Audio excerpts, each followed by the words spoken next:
अगर आप भी चाहते हैं दंगल म्यूजिक का ऑडियो वीडियो सबसे पहले आप तक पहुंचे तो रेड कलर के बटन को दबा के चैनल को सब्सक्राइब करें और साथ में बेल आइकन को दबाना ना भूलें। दंगल म्यूजिक प्रेजेंट्स। चली गईलू ससुराल में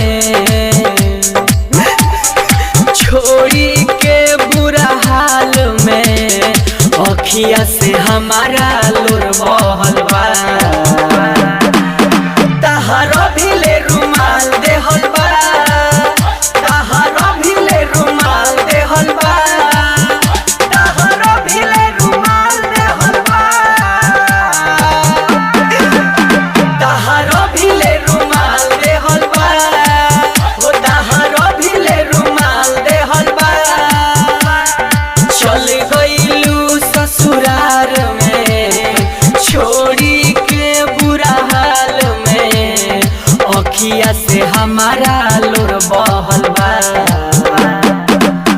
तहरा भी ले रुमाल देहल बा, तहरा भी ले रुमाल देहल बा, तहरा भी ले रुमाल देहल बा, तहरा भी ले रुमाल देहल बा। एक वक्त था जब बातें ही खत्म नहीं होती थी, एक वक्त था जब बातें ही खत्म नहीं होती थी। आज सब कुछ खत्म हो गया और बात भी नहीं होती, और बात भी नहीं होती।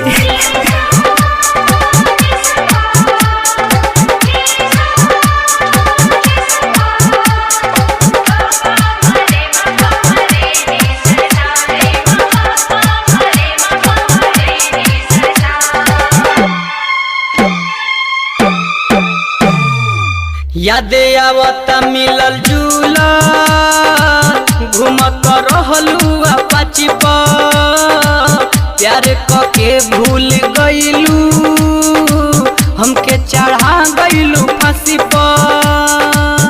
प्यार में पागल हमरा के कईलू हो, दूर तू जिंदगिया से हमारा तू भइलू हो। नहिया लगा के ए रानी नहिया तू तोड़ी हो गईलू, सोची सोची देह तो हमार गलल बा।